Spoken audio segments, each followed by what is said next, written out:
नमस्कार विद्यार्थी मित्रांनो, मी प्रियंका ग्लोबल ऑनलाईन मराठीमध्ये आपल्या सगळ्यांचं मनापासून स्वागत करते.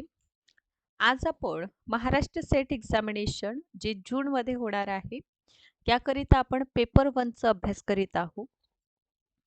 पेपर 1 हा आपल्याला कॉमन पेपर दिसून येतं आणि कॉमन पेपर आहे तर नक्कीच याचं महत्त्व एक्झामिनेशनच्या क्वालिफिकेशनसाठी खूप महत्त्वाचं ठरतं. 10 युनिटचा आपल्याला टोटल सिलेबस पेपर 1 मध्ये दिलेला आहे.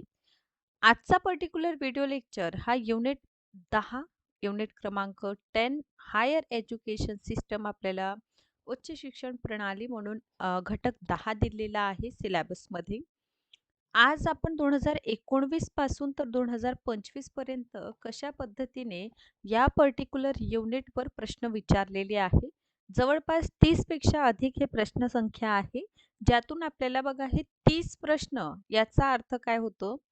30 प्रश्न जर आपण अभ्यास करीत आहोत तर याचा अर्थ 30 टॉपिक हायर एज्युकेशनचे आपल्याला यातून PYQ टॉपिक देखील मित्रांनो आज मिळणार आहे. आणि नक्कीच 2026च्या एक्झामिनेशनचं प्रिपरेशनसाठी हा व्हिडिओ लेक्चर खूप महत्त्वाचा आहे. युनिट 10 मधून आपल्याला 10 पैकी 10 मार्क जर मिळवायचा आहे तर हा व्हिडिओ लेक्चर शेवटपर्यंत बघा, कारण 30 टॉपिक जर तुम्ही या व्हिडिओ लेक्चरच्या माध्यमातून अभ्यास करून घेतलेले तर नक्कीच पुढील एक्झामिनेशनमध्ये रिपीटेड जे प्रश्न येतात, कारण तुम्ही एक्झाम ॲनालाइज केलेलंच असेल.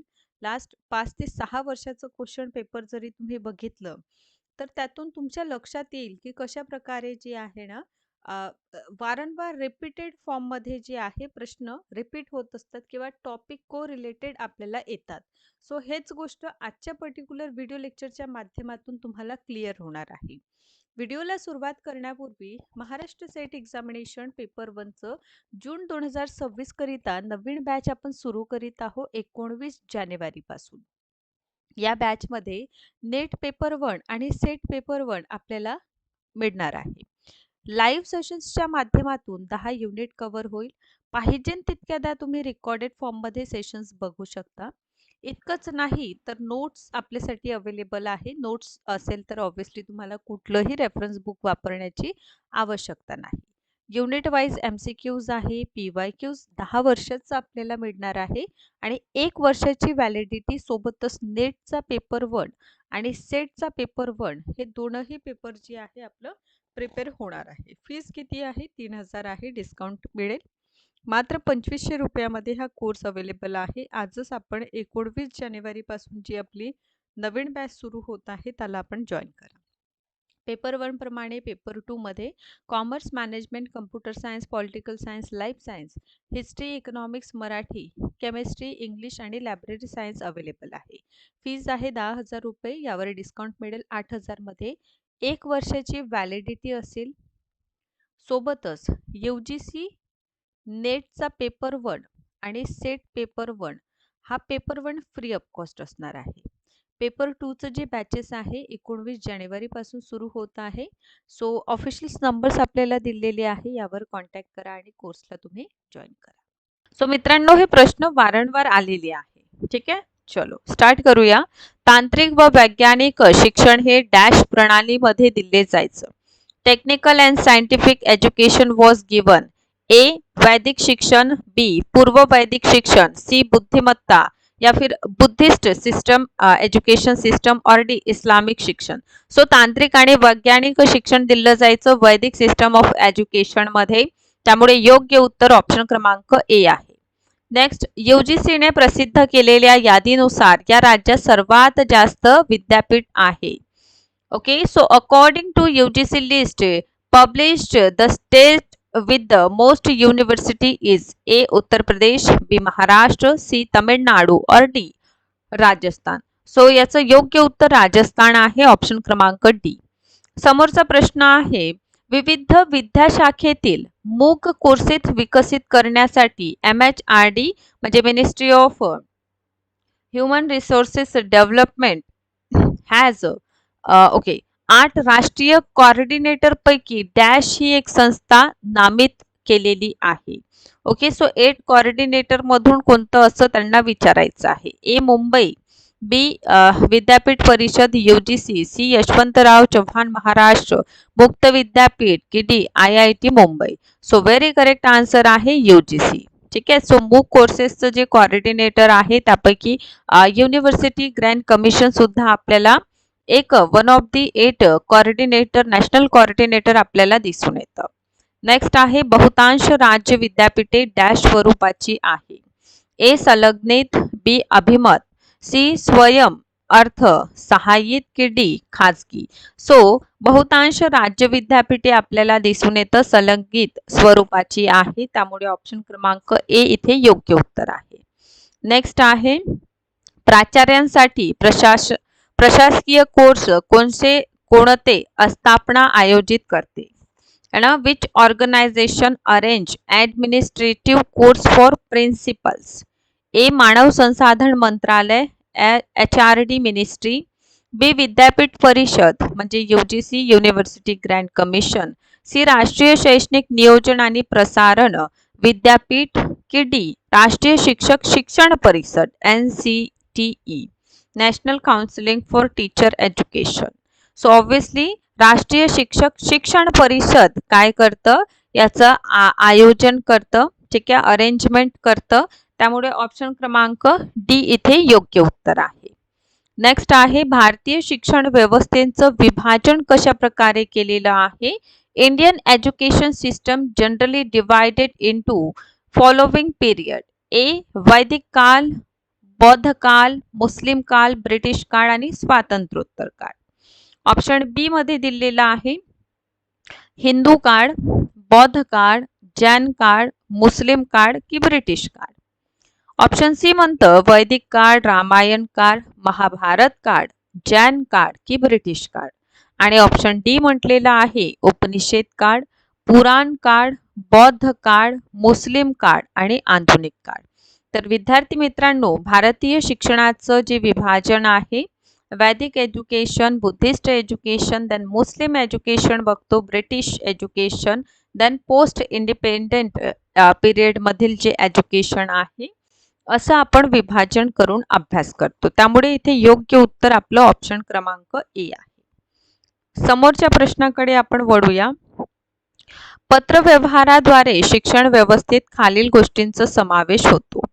ए फक्त मार्गदर्शक सूचना, बी फक्त सोडवलेले उत्तरे, सी मार्गदर्शक सूचना आणि सोडवलेली उत्तरे की डी मार्गदर्शक सूचना, सोडवलेली उत्तरे आणि प्रासंगिक व्याख्याने. तर याचं योग्य उत्तर आहे ऑप्शन क्रमांक सी मार्गदर्शक सूचना, guiding instruction and solved answer. Next question आहे पहिल्या मुक्त विद्यापीठाची स्थापना 1969 मध्ये येथे झाली. ए अमेरिकेतील शिकागो, बी इंग्लंडमधील मिल्टन केनीस, सी फ्रान्स आणि डी भारतातील दिल्ली. सो इंग्लंडमधील मिल्टन केनीस इथे आपल्याला दिसून येतं 1969 ला पहिला मुक्त विद्यापीठ जो आहे स्थापन झालेलं. नेक्स्ट आहे according to Muslim system of education madrasa is suppose to be the centre of A primary education, B secondary education, C higher education और डी टेक्निकल एज्युकेशन. मुस्लिम शिक्षण पद्धतीनुसार मदरसा कशाचं केंद्र आहे, तर मदरसा हे उच्च शिक्षणाचं केंद्र आहे ना. हा, तर मक्तब हे काय आहे, मक्तब हे प्राथमिक शिक्षणाचं केंद्र आहे. त्यामुळे इथे आपल्याला दिसून येतं योग्य उत्तर सी आहे. नेक्स्ट आहे खालीलपैकी कोणते विद्यापीठ वैदिक कालखंडात लष्करी शिक्षणाचं केंद्र होतं. A Takshashila, B Nalanda, C Gunashila की D Kundinpur. Which of the following university was the centre of the military education during Vedic period.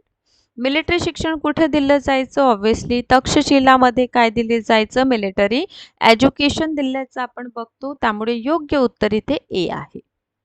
Next आहे PhD पदवीसाठी किमान कालावधी 2 वर्षाचा असावा व प्रबंधनाबरोबर तोंडी परीक्षा असावी, ही शिफारस कोणत्या आयोगाने केलेली आहे. भारतीय विद्यापीठ आयोग, Indian university commission, B Sadler commission, C Radhakrishnan commission की डी कोठारी आयोग. सो ऑब्विसली हे रिकमेंडेशन राधाकृष्णन आयोगाने केलेली आहे. तर आपण समोरच्या प्रश्नाकडे वळूया. टीचर एज्युकेशन काय आहे? तर शिक्षक शिक्षण काय आहे? ए व्यावसायिक शिक्षण आहे, बी हे वोकेशनल आहे, सी हे टेक्निकल आहे की हे कौशल्य आधारित शिक्षण आहे. शिक्षक शिक्षण हे कशा प्रकारचं आपल्याला दिसून येतं? तर प्रोफेशनल आहे, व्यावसायिक शिक्षण आहे. नेक्स्ट आहे भारतातील शिक्षण खात्याचं नाव मानव संसाधन विकास मंत्रालय असं कोणत्या वर्षी करण्यात आलेलं? ना ए 1975, बी 1985, सी 1995 की डी 2005. सो आपण बघतो की ह्युमन रिसोर्सेस डेव्हलपमेंट आहे ना, हाय असं नाव कधी करण्यात आलं? ऑब्विसली 1985 ला. आणि 2020 एज्युकेशन पॉलिसीनुसार याचं नाव काय आहे? एज्युकेशन मिनिस्ट्री आपण बघतो. त्यामुळे हे फॅक्च्युअल प्रश्न आपल्याला लक्षात घेणं महत्त्वाचं आहे. नेक्स्ट आहे खालीलपैकी कोणती संस्था उच्च शिक्षणातील संशोधनासाठी वित्त पुरवठा करीत नाही? ए डीबीटी, बी आहे डीएसटी, सी आहे ICSSR आणि डी आहे NCTE. आता इथे काय म्हणत आहे? कोणती संस्था आहे जी पैसा पुरवत नाही? ठीक, सरळ सांगायचं तर NCTE म्हणजे national counselling for teacher education आहे ना. हा, चलो नेक्स्ट आहे पुढीलपैकी कोणता उच्च शिक्षण ई संदर्भ साहित्यांचं समुच्चय डिजिटल पुढाकार योजनेशी संबंधित आहे? कोणता इथे रिलेटेड आहे असं आपल्याला विचारलेलं आहे. तर ऑप्शन ए आहे ई शोध गंगा, बी ई शोध सिंधू, सी ई संशोधन यमुना की ई सरस्वती. सो ऑब्विसली ही ई रिसर्च सिंधू आहे, म्हणजे ई शोध सिंधू आपल्याला दिसून येतं है ना. चलो, सो बी करेक्ट आन्सर आहे. नेक्स्ट आहे मोघल काळामध्ये उच्च शिक्षण संस्था डॅश या नावाने ओळखल्या जात? ए आहे मक्तब, ठीक आहे, बी आहे मदरसा, सी आहे खानगाहा आणि डी अरबी स्कूल. सो ऑब्विसली हे मदरसा आहे ना, जिथे उच्च शिक्षण दिलं जायचं. या समोरचा प्रश्न आहे रुसा योजना प्रामुख्याने डॅश साठी आहे? सर्वांना परवडण्यायोग्य उच्च शिक्षण, बी सर्वांना गुणवत्तापूर्ण उच्च शिक्षण, सी राज्यातील उच्च शिक्षण संस्थांना अर्थसहाय्य करणे की डी महाविद्यालयीन संशोधनासाठी अर्थसहाय्य पुरवणे. तर रुसा जे आहे ना, राज्यातील उच्च शिक्षण संस्थांना काय करतं? अर्थसहाय्य पुरवतं. कशाला? उच्च शिक्षण संस्थांना. ठीक आहे, त्यामुळे योग्य उत्तर ऑप्शन सी आपल्याला दिसून येतं. समोर आहे UGCने उच्च शिक्षणातील शिक्षणासाठी डॅश इंडक्शन कोर्स सुचवले? ए आशप ज्ञान समृद्धी करण्यासाठी, बी अध्यापनाची तयारी करणे, सी आहे ज्ञानाला उन्हाळा देण्यासाठी की वृत्ती विकास करण्यासाठी. सो प्रिपेअर फॉर टीचिंग अध्यापनाची तयारी करण्यासाठी यांनी कोर्स जे आहे ते दिलेला आहे. नेक्स्ट आहे वसु ही पदवी प्राप्त करण्यासाठी अध्ययनकर्त्याला डॅश इतकी वर्ष गुरुकुलात अध्ययन करावं लागतं? म्हणजे पर्टिक्युलर वसु ही पदवी प्राप्त करण्याचं वय काय आहे? 12 वर्ष, बी आहे 24 वर्ष, सी 6 वर्ष की ऑप्शन डी 8 वर्ष. तर वसु प्राप्त करायचं आहे तर 24 इयर्स ऑफ एज्युकेशन गुरुकुलमध्ये घ्यावं लागतं, त्यामुळे बी. नेक्स्ट आहे विद्यापीठ शिक्षण आयोग म्हणजेच 1948 राधाकृष्णन आयोग विद्यापीठ आणि महाविद्यालयांमध्ये परीक्षेचा कालावधी सोडून डॅश इतके कामाचे दिवस असावे असं शिफारस केलेली? ऑप्शन ए आहे 180, ऑप्शन बी आहे 200, ऑप्शन सी आहे 220 की ऑप्शन डी 240. सो ऑब्विसली इथे मित्रांनो 180 दिवसाचा कालावधी असावं असं रिकमेंडेशन राधाकृष्णन आयोगाने केलेली आपण बघतो, त्यामुळे समोरचं. नेक्स्ट क्वेश्चन आहे उच्च शिक्षणामध्ये UGCची प्रमुख भूमिका काय? संपूर्ण भारतामध्ये विद्यापीठ सुरू करायचं, बी आहे विद्यापीठाचं प्रमाणीकरण करणे, सी विद्यापीठ प्रशासनावर नियंत्रण ठेवणं की विद्यापीठांना वित्त पुरवठा करणं. Providing fund to university. विद्यापीठांना काय करायचं आहे? फंड प्रोव्हाइड करायचं आहे. नेक्स्ट आहे राष्ट्रीय पर्यावरणीय अभियांत्रिकी संशोधन संस्था डॅश या ठिकाणी स्थापित केलेली आहे. ए नागपूर, बी कलकत्ता, सी पणजी की डी चेन्नई. तर हे आपल्याला कुठे दिसून येतं? National environmental engineering research institute NEERI आपल्या नागपूरला आहे, त्यामुळे ऑप्शन ए. नेक्स्ट आहे सर्वोच्च न्यायालयाने 1991 साली दिल्लीला निवाड्यानुसार डॅश हा विषय महाविद्यालयीन अभ्यासक्रमात अनिवार्य केला. कोणता विषय होता? वुमन स्टडीज का, म्हणजे महिला शिक्षण. बी पर्यावरण अभ्यास, माहिती आणि तंत्रज्ञान की डी मूल्य शिक्षण. तर हा विषय आहे इन्व्हायरमेंटल स्टडीज, पर्यावरण शिक्षण. त्यामुळे योग्य उत्तर इथे ऑप्शन बी आहे. तर अशा प्रकारे हे 2019 पासून तर 2024 मध्ये हायर एज्युकेशनवर आधारित आपल्याला प्रश्न जे आहे परीक्षेमध्ये विचारलेले दिसून येतात. ब्रिटिश काळामध्ये भारतीय शिक्षणाच्या विकासासाठी लॉर्ड कर्झनने डॅश आयोजित केले. काय आयोजित केले होतं? कोणी? लॉर्ड कर्झननी. ए बॉम्बे शिक्षण समिती, बी आहे कलकत्ता शिक्षण बैठक, सी आहे शिमला शिक्षक संमेलन आणि डी आहे दिल्ली शिक्षण संमेलन. योग्य उत्तर आहे शिमला एज्युकेशन कॉन्फरन्स, ऑप्शन क्रमांक सी. बघा काय होतं, 1901 मध्ये भारताचं तत्कालीन व्हॉइसरॉय असतं लॉर्ड कर्झन. लॉर्ड कर्झनच्या काळामध्ये आपल्याला शिक्षणाच्या स्थितींवर चर्चा करण्यासाठी आणि सुधारणा करण्यासाठी शिमला येथे शैक्षणिक परिषद जी आहे आयोजित करण्यात आली. ओके. आणि या परिषदे नुसारच आपल्याला दिसून येते की रिकमेंडेशन आणि समोर चालून जे विश्वविद्यालय अधिनियम येतं ते सुद्धा याच कर्झनच्या टाइम पिरियडमधील महत्त्वपूर्ण घटना आहे. समोरचा आहे सँडलर आयोग हा डॅशच्या चौकशीसाठी नियुक्त करण्यात आलं. ठीक आहे, 1917 आलेला हा सँडलर आयोग आहे. तर ऑप्शन ए कलकत्ता विद्यापीठाची स्थिती आणि अडचणी जाणून घेणं, बी आहे भारतातील सर्व विद्यापीठांच्या समस्या, सी मध्ये आहे उच्च शिक्षणातील मूल्यमापन करण्याकरिता की ऑप्शन डी उच्च शिक्षणाचं अभ्यासक्रम संदर्भात. सो ऑब्व्हियसली मित्रांनो कशासाठी आलेला आहे? कलकत्ता विद्यापीठाची स्थिती आणि त्याचं जी अडचणी आहे ते जाणून घेण्यासाठी सँडलर कमिशन कधी येतं? 1917 येतं. चला, तर कलकत्ता विद्यापीठाची समस्या परिस्थितींची तपासणी करण्यासाठी ब्रिटिश सरकारने मायकल अर्नेस्ट सँडलर यांच्या अध्यक्षतेखाली जे आहे 1917 अधिकृतरित्या कलकत्ता विद्यापीठ आयोग म्हणून ओळखल्या जाणारे जे आयोग आहे, कमिशन जे आहे त्यांची नियुक्ती केली. सो सँडलर कमिशन जे आहे ना त्याला कलकत्ता युनिव्हर्सिटी कमिशन सुद्धा म्हटलं जातं. त्यामुळे ही पण गोष्ट परीक्षेमध्ये आलेली आहे. समोर बौद्ध शिक्षण परंपरेत गुरु बनण्यासाठी खालील श्रेणीतून जावं लागतं. आता हे श्रेणी कोणत्या आहे गुरु बनायचं आहे? तर शिष्य, प्रवीण आणि पंडित. बी आहे ब्रह्मचारी, पंडित आणि उपाध्याय. सी आहे श्रमण, श्रावक आणि पंडित. ऑप्शन डी काय म्हणतं? श्रमण, भिक्षू आणि उपाध्याय.